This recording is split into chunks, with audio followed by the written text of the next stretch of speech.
Sometimes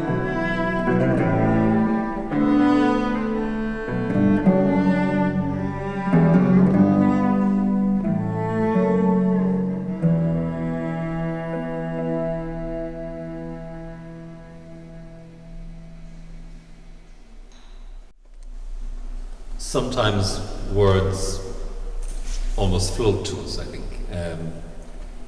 in the way that the images here tonight seem almost to float in time and outside of time. Michael Cummins sent me some of these images a little while back, and they kind of ran into my imagination, and I imagined, in a way, some of the music we might hear tonight. And this piece of writing emerged from, in a sense, from nothing, in the way that things sometimes seem to arrive almost fully formed. The words, the images come out of Michael's images and some of the stories he told me a little bit, but it's mainly almost imagined memory and a journey of what might be for any of us. That summer, do you remember, the sea was a surge of endless light, and you ran to it, arms outstretched. It's all coming, it's all coming. Silver light and surge and salt bite, and you buoyant, exultant.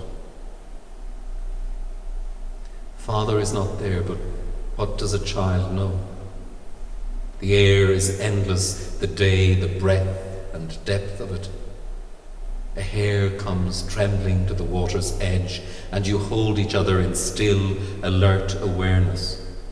Walk and walk and walk the hot sand, a red bucket and spade in your hand, and the splosh and squelch of castles made, unmade, battered, toppled. Was there a meadow near, with a blanket stretched on the grass, and a fizz of orangina into a glass? Little triangles of bread and butter, an apple sliced so thin you could almost see the sky through it. Mother's perfume, a fume of lemonness, the talk of distant war. Such a strange word, war. You spelt it backwards and imagined Father wounded, his thigh all skint and bloody and red, his face as white as milk, and a babble of words coming bubbling from his throat. How he loved words, the right words, the few writers. Only two for him, Kessler and Macnice.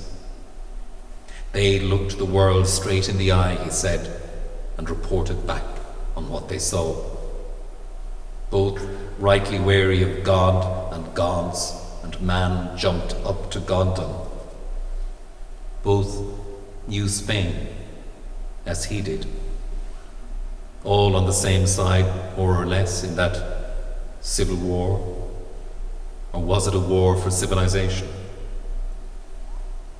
Was it for this, he'd say, that wild white coast ruined so that Stella and Dick can lie on their arses in the sun to get a tan and drink cheap vino till they fall over?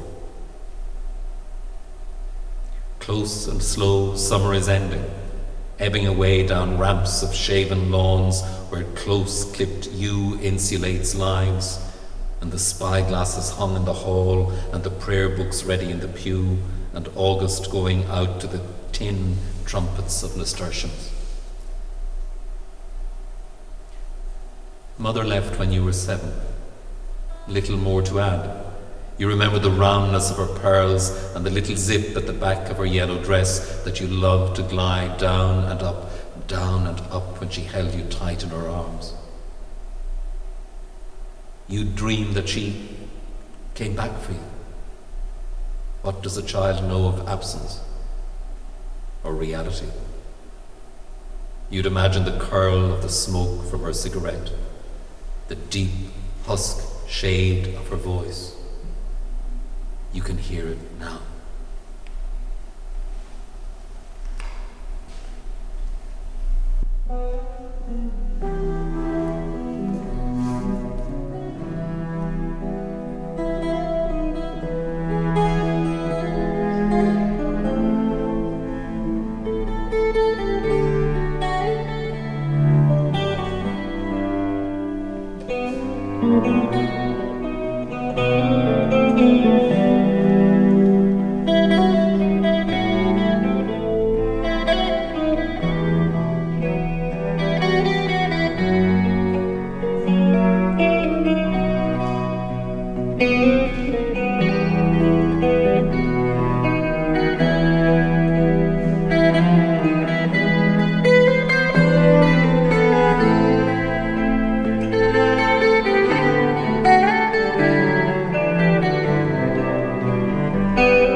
How short the swim to the summer garden here. Dapple of light on your mottled skin, birdsong filtering through the greenness. Ease. Even in cataract shadow you can sense the shape of things, smell the colour of the earth. Jasmine's clotted sweetness bringing back another beach, another time. Malaga and the summer honeymoon, the shape of her hand in yours, her hair brushing your body in the hot night. One thing becomes another. One flow is all. When she was gone, you went back, remember, swam out. And back on land you're toweling yourself half dry and notice your wedding ring is gone, taken by the sea. No earthly point in searching. There's a brief, intense ache of loss and panic. Then you laugh. Laughter and sea and dust. Say too. Strange the things you can remember when so much is forgotten. Autumn unravelling now before you. You fell for MacNeese early on, more than glass between the snow and the roses. Remember enough of Autumn Journal to carry you now to where?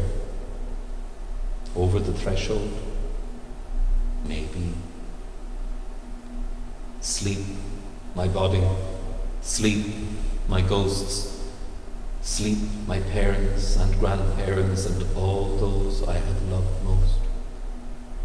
Sleep, my past and all my sins, in distant snow or dried roses, under the moon, for night's cocoon will open when day begins.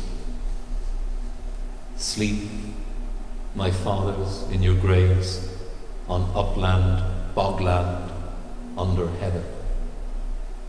What the wind scatters, the wind saves. A sapling springs in a new country. Time is a country. The present moment a spotlight roving round the scene. We need not chase the light. The future is the bride of what has been. Sleep the past and wake the future, and walk out promptly through the open door. Sleep to the noise of running water, tomorrow to be crossed, however deep. There will be sunlight later. Eternity is now. A blackbird at the window, a walk to an island, a man digging for lugworms by the sea. Above us and within us, a vast murmuration wheeling over the house, skimming the light, and shining out of the darkness, a gold ring glinting like music.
I have in mind tonight is inspired by Michael's beautiful projections onto the walls here, like stained glass, and the ghosts and memories of people in the pieces.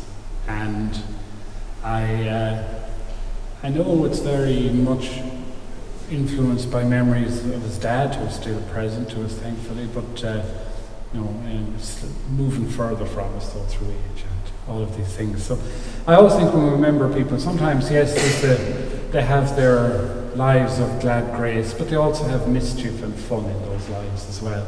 And this is kind of combines some fun memories and some history of Carrick-on-Shannon. Some of you might know the people involved, some of you might be coming to it for the first time.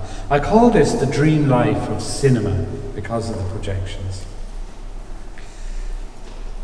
On the outside edges of my school catechism book, I drew a tiny Jesus figure advancing upwards a fraction on every page. Flick the pages in a bunch, and my cartoon Jesus ascended into heaven like a rocket, with a caption that read, "We have liftoff." It's a trick of human eyesight called persistence of vision.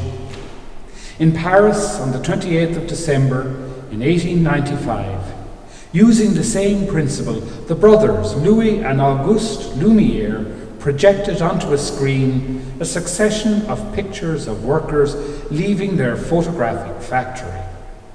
To this day, by spooling still images at a rate of 24 frames per second with a synchronized soundtrack, the world enjoys motion pictures. In January 1933, the building that housed Harvey's select drapers and milliners of Bridge Street, Carrick-on-Shannon, County Leitrim, reopened as the swish, newfangled Gaiety Cinema. The motion picture for this gala opening was The Secret Six, a western starring Wallace Beery. The owner, manager, box office clerk and projectionist on the night was a man called John Joe Flood, a town merchant and the proprietor of a thriving drapery emporium further up the street called J.J. Flood's One Price Warehouse. Behind the One Price Warehouse, J.J. Flood had installed a generator running a cable across Carrick-on-Shannon's main street past Flynn's Corner Bar, Costello's Little Chapel and Heslin's next door to bring power to the Gaiety Cinema, proving himself to be a man who relied on no one's but his own energy. With cliffhanger serials and slapsticks, Irish movie-tone newsreels, second runs and feature presentations, the Gaiety Cinema sold relief and distraction from the humdrum grind of the everyday to townspeople and countryfolk alike. And the owner's ambitions didn't end there. By 1940, J.J. Flood had successfully applied to the district court for licenses to run dances in the Gaiety, 10 p.m. to 4 a.m. and 10 p.m. to 6 a.m. Licenses covering Red Cross and Army Benevolent Fund dances from 1938 to 1945, the annual August Bank Holiday Regatta dance, the Stephen's Night Christmas Carnival dance, the Tennis Club Annual Dance, the Rowing Club Dance, the Race Committee Dance, Annual Show Dance, and on Tuesday, May 10th, 1946, the Gaiety hosted the first annual Breffni Players Dramatic Society dance on its specially sprung dance floor with spacious supper room run by the Ladies' Committee, along with a card room for non-dancers, plus refreshments, minerals, sweets, fruit and other goods sold at the entrance foyer and cafe. J.J. Flood had set the mould for the owners of the Gaiety Cinema in the years to come. Hard, hard-headed businessmen with a soft spot for the pictures. But 1946 was also the year he sold the Gaiety, lock, stock and barrel, to Jock O'Hanrahan, a surgeon in Roscommon County Hospital. Sergeant O'Hanrahan already owned the Royal Cinema in Roscommon, and he employed a Miss O'Reilly to oversee the lucrative sweet shop in the Gaiety, selling gobstoppers, bullseyes and slab toffee to the crowd headed for the cheap seats in the pit, and for the better heeled in the plush tip-up seats on the balcony. Out to impress his sweetheart, it had to be the luxury box of Cadbury's milk tray chocolates. Little wonder that Sunday observance came under threat, and the numbers at benediction and evening devotions dropped off. But neither the belt of the crozier nor the snip of the censor's scissors mattered. Once the lights dimmed in the auditorium, that magic cinema ticket was a license to sit in close proximity to the opposite sex in the flickering dark, out of sight of prying eyes, the tight lips and the taboos that went with the segregation of the sexes in the chapel, the schoolyard and the dance hall. And all of this at a time when the only other affordable entertainment was maybe a football match or a bottle of stout and a game of hoops in men-only pubs. Cinema brought the sexes together to hold hands, cuddle and neck. A good film was a bonus. Pope Pius XII warned in 1961 that cinema carries with it such a degree of intellectual decadence that already one begins to consider it a danger for all the people. But he might as well have saved his breath to cool his porridge. At the peak of popularity in 1954, annual cinema admissions in the Republic of Ireland totaled over 54 million. This was the golden age of the silver screen, a mirror that reflected our secret dream life. The pictures were so popular that County Leitrim now had 4 cinemas: the Gate in Carrick-on-Shannon, the Lyric in Ballinamore, the Castle in Manorhamilton, the Ritz in Mohill, and in Drumshambo, the Roxy. Ironically, it was the parish priest who organised my first outing to the Gaiety Cinema, along with my mother and a group of neighbours from Arigna for Lent. A sea of pleated red curtain parted for the feature presentation, a holy film, in glorified technicolor. Though I tried my best, my eyes began to close. About the same time, the apostles nodded off on Jesus in the Garden of Gethsemane. And while the posters called it the greatest story ever told, by the finish, I had to be carried out of the cinema fast asleep. Moved by the film, however, a dance hall rake, off the drink for Lent, turned to the parish priest and said, "You know, Father, there wouldn't be that big of a difference between my mother and Mary, the mother of Jesus." "Well, no," said Father Cummins, "but there'd be a very big difference between the 2 sons."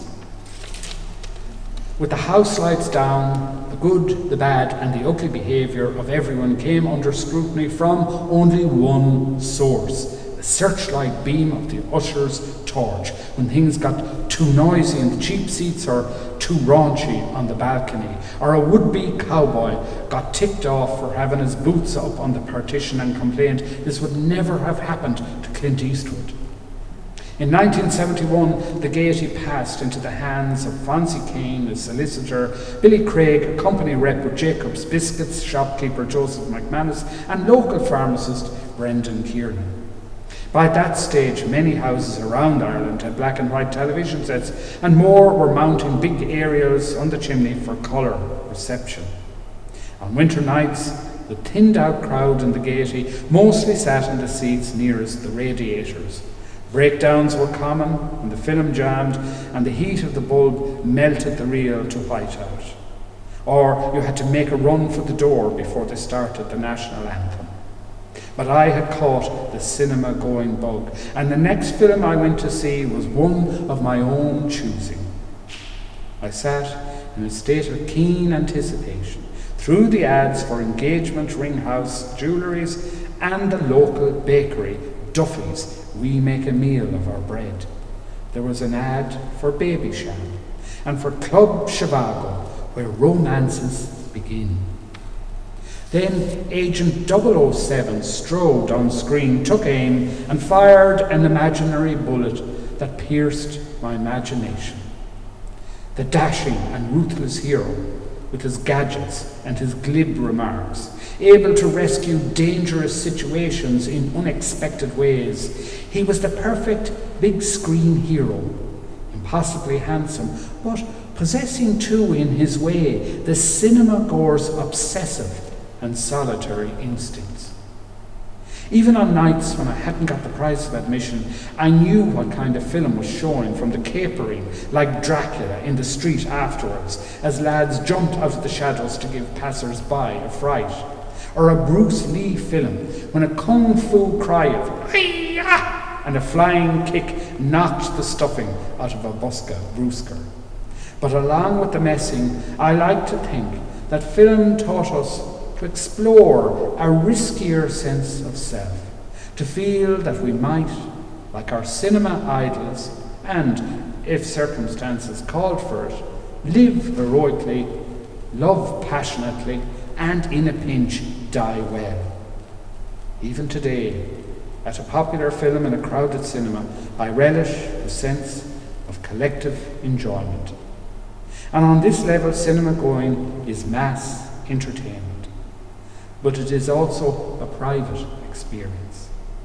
The quickening of expectations as the lights dim, the curtains swish open, the projector thrums to life as the film infuses the dark like a potent, familiar perfume. Straight away, there is a sense of weightless entwinement, of being lifted out of ordinary time by the eternal forms and transcendental power of film story, movies, the pictures, the flicks.